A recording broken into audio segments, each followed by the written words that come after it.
sorry, I mean, there's some like issues at the department that I need to take care of.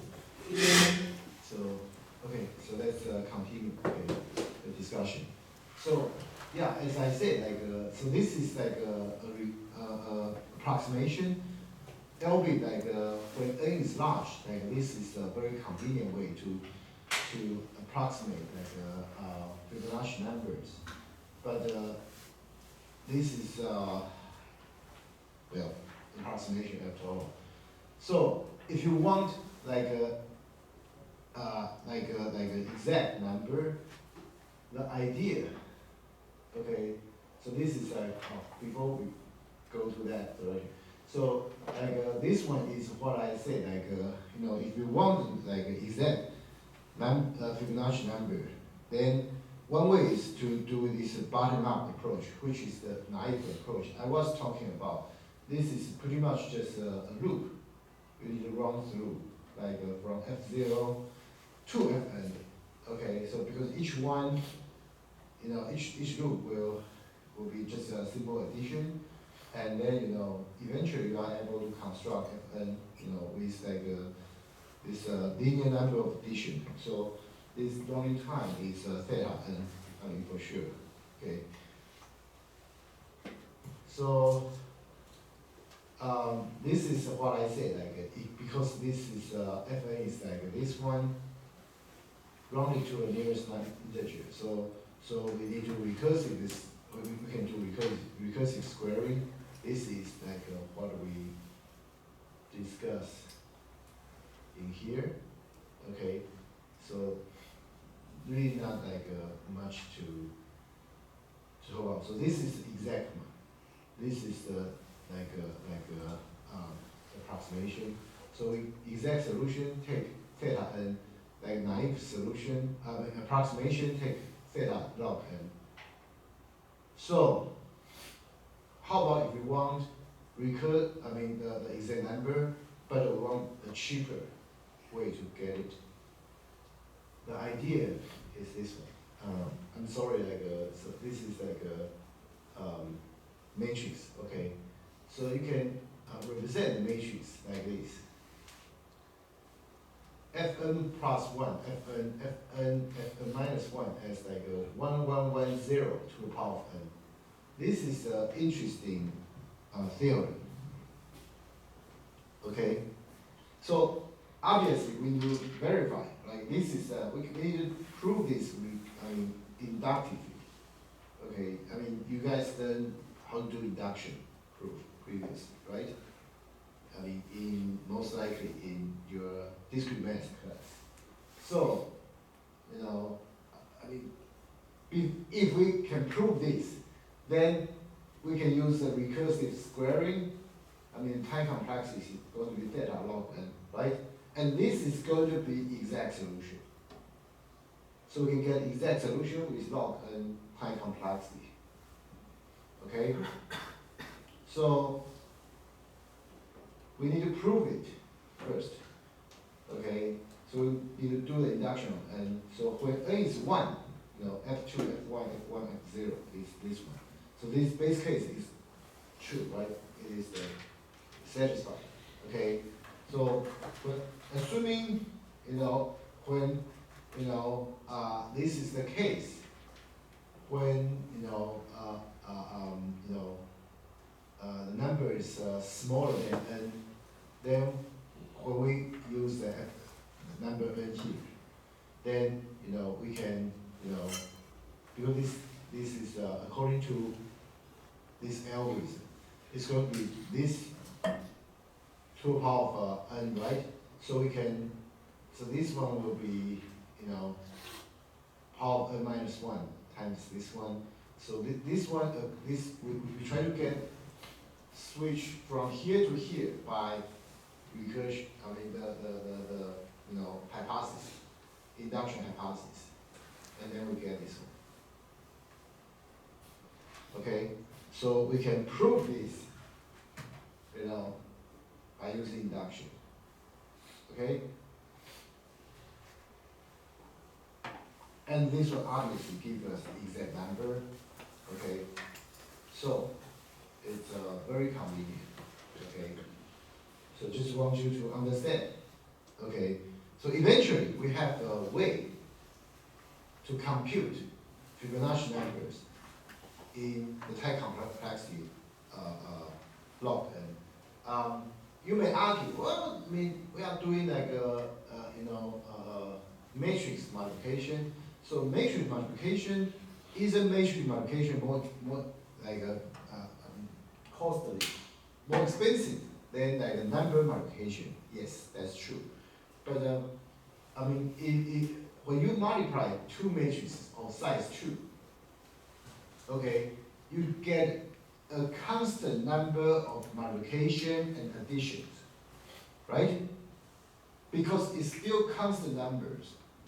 It does not grow with n, okay?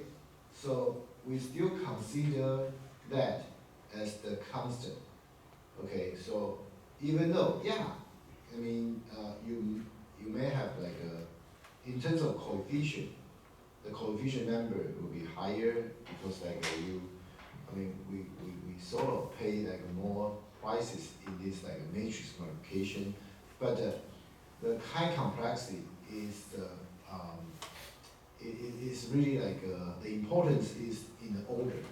It's not in like a coefficient, okay? It's not in the lower terms.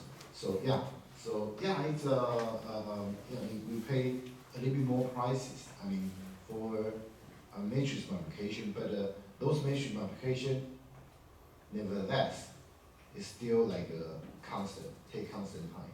So we should be okay. Okay. So we are done with the discussion of Fibonacci numbers. Okay. And the next one, okay, next example. This is an interesting example and a little bit complicated one actually. Okay. It is like a matrix multiplication because we previously just mentioned about matrix multiplication, right? So now we are talking about matrix multiplication again. But now this one, the size of the matrix is considered as the problem size. Yeah. So here, okay. Assuming we have matrix A, matrix B, and what we want to compute is matrix C, which is the matrix A multiplied matrix B. Okay. Where this ij range from 1 to n. So in other words, A, B, C are all square matrices, okay, of size n by n, okay, and your high school math, you should have learned that the matrix multiplication from high school, right? I suppose, right? So it looks like this, and then so your Cij is summation Aik times Bkj, where k runs from 1 to n. I mean, this is a given, right? So what is the high complexity here? In the most simplistic approach, what is the complexity?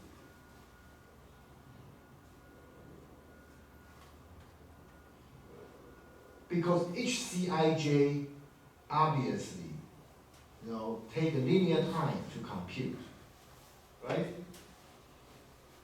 The Cij take linear time to compute, and we have like n by n number of Cij, right, to compute. Okay. So in other words, we have n squared number of Cij to compute, and each one take a linear time. So at the end,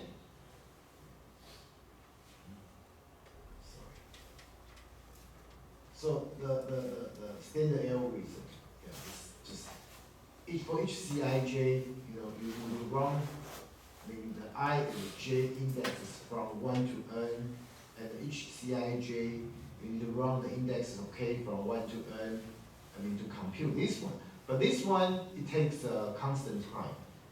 The only good thing. But because it's nested like loops.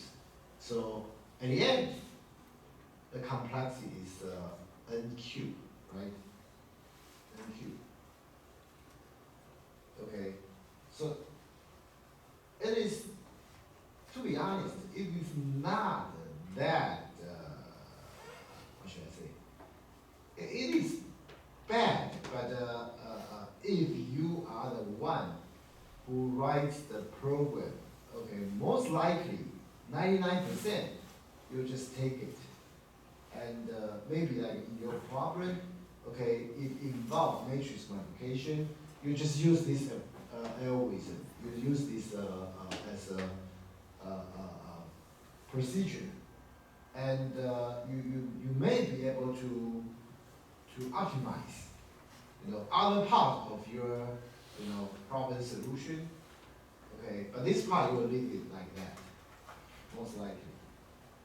Okay, which is really most of the cases. Okay. But if you really want to optimize it, okay, there is a way to do it. Okay. The idea, okay, because we want to do it divide and conquer, right? This chapter involves divide and conquer. So what we do is that, obviously this n by n matrix may not be, this n may not be even number, right? But if it's not even number, n minus 1 will be an even number, right? So basically, the idea is similar to,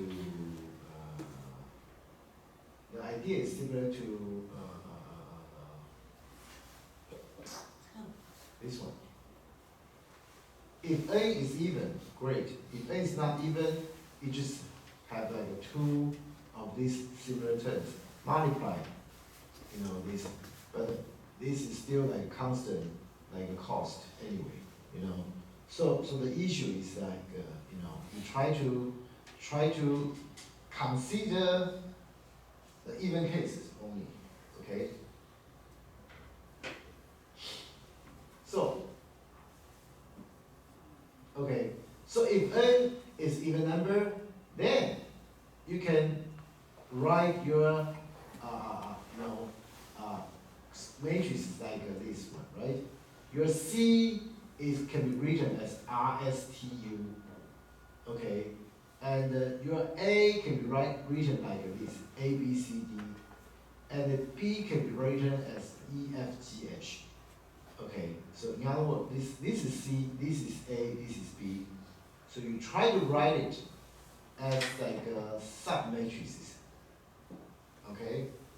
And each sub-matrix, the size is, the height and the width will be half of the original problem, okay? And the sub-matrices, like, if you took the discrete math previously, you will know that, okay, your R is AF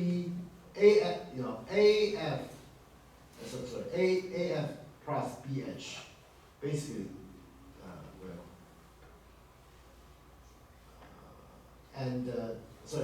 AE plus BG, AE plus BG, and S will be AF plus BH, S is here, AB, FH, okay, and so on. So you have this, right? You have this. So it involves 8 multiplications of n divided by 2 times n divided by 2 sub-matrices. So yeah, you still have like matrix multiplications, but it's you have 8 of these smaller number, smaller sub-matrix multiplications, and you have these 4 additions. Of course, when you consider complexity, the matrix multiplication is more expensive than addition, right?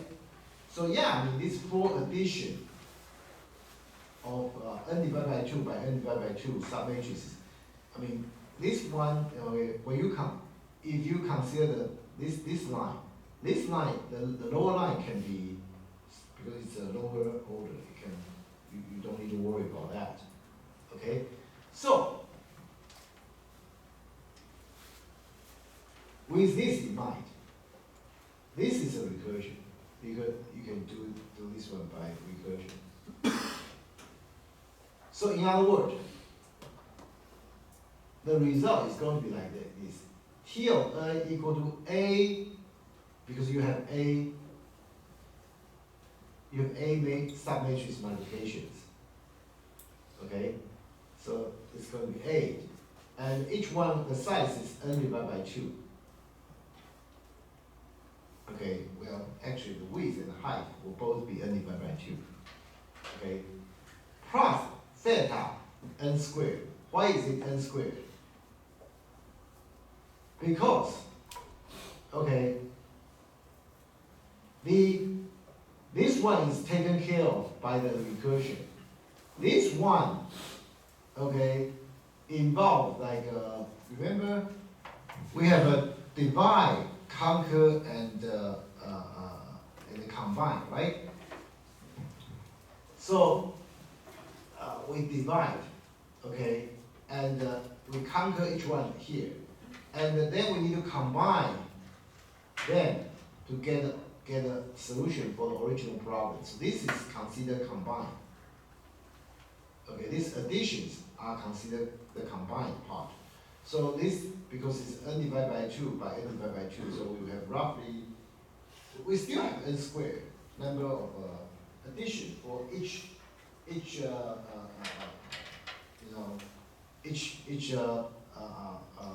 element, okay, in the matrix. So eventually it's theta n squared here. So is it good?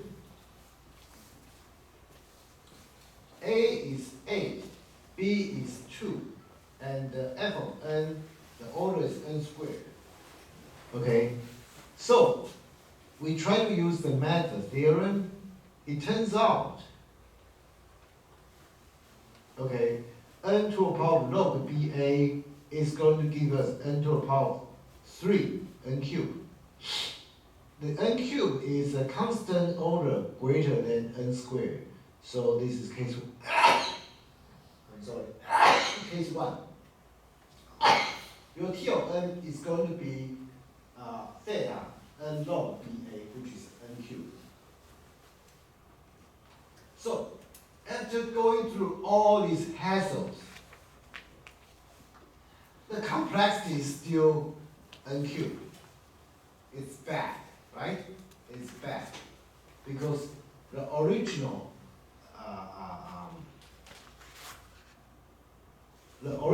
simple approach is n cubed. But now we go through all this trouble, it is still n cubed. So it is not any better than the original naive algorithm, right?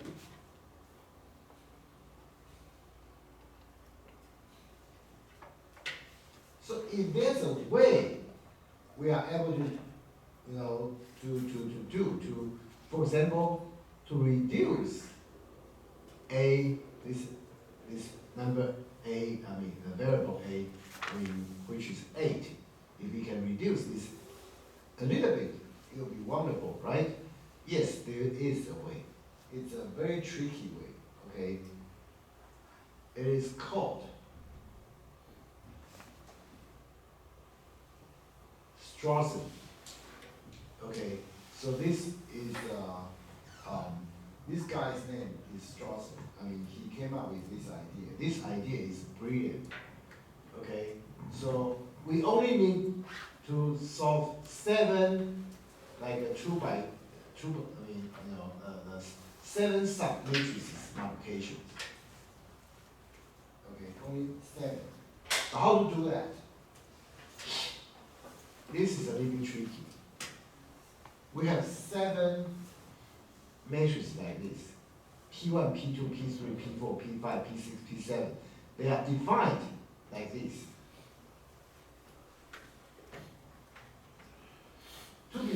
honest, this is complicated, okay? I mean, arithmetically complicated. Okay, this is not any deep theoretical. No. This is like arithmetically complicated. Okay, so yeah, it's complicated, but everyone can understand easily. Okay, and with these 7 PIs, you are able to get your RS. You are able to get. You are able to get your RSTU. Okay, RSTU. How to get it? Here's the thing. R is going to be P5 plus P4 minus P2 plus P6. S is going to be P1 plus P2. T is going to be P3 plus P4. U is going to be P5 plus P1 minus P3 minus P7. So it's a very brilliant calculation, arithmetics. Okay, I mean, take a closer look. Each of these PI only involve one multiplication, right? Only involve one submatrix multiplication. Yeah, there may be some matrix additions, subtractions, yes, but as I said, like they are lower orders. I mean, it doesn't affect the complexity. And just to give you an idea,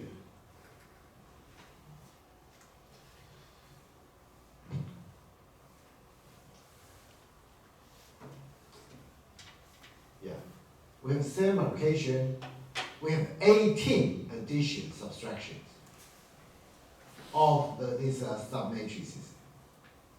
Okay, and one more important thing is that we are not relying on commutative property of multiplications, because matrices is not commutative. A times B, a lot of time, most of the time I should say, is different from B times A, right? You know that, right? So this one, I mean, it is complicated, but all of this, they are not relying on, this matrix commutativity at all. So it's a brilliant, like arithmetics, formula, okay, that this Strawson came up with, okay. I mean, just to give you an idea, let's have a look. The R, previously I said R is P5 plus P4 minus P2 plus P6. We have to make sure it is the case, right? I mean, you need to verify each of them, but of course we don't have time to verify every one of them. Let's just look at this R, okay? So R, according to this one, P5 is this one. A plus D times E plus H. Okay, this is the P5. P4 is D times G minus E. This one. P2 is here, A plus B times H. So this A plus B times H. P6 is B minus A times G plus H. So B minus D times G plus H.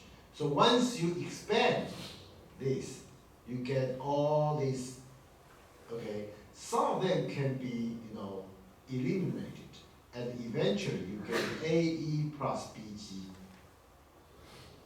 The AE plus BG is exactly here that we are looking for. Okay. You can verify the S, T, and U, okay, of that those formulas, but I'll skip them, but obviously S, T, and U, you can check them out. Okay, just to verify, this is indeed the case. Okay?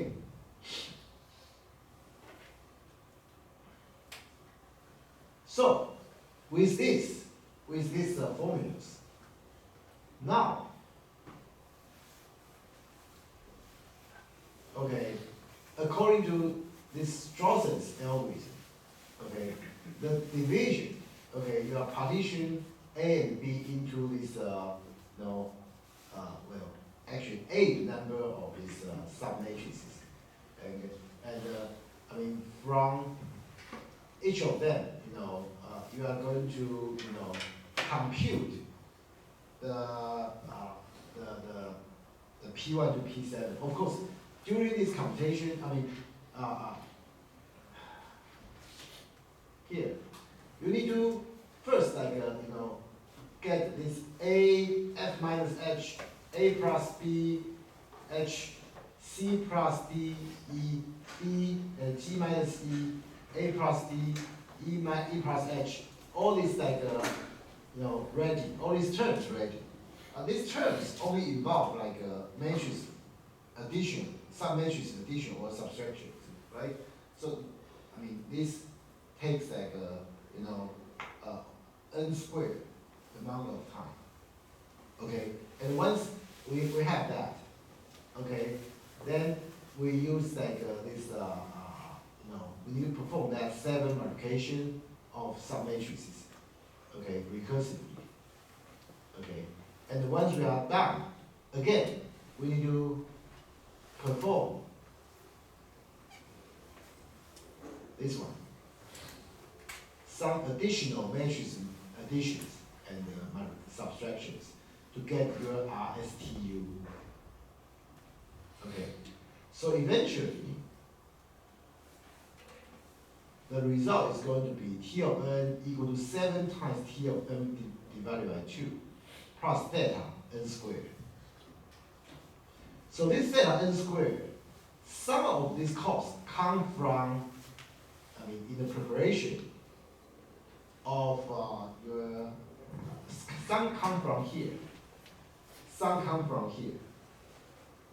Because, each of these divide and combine, okay, each of them involves some matrix addition and subtractions.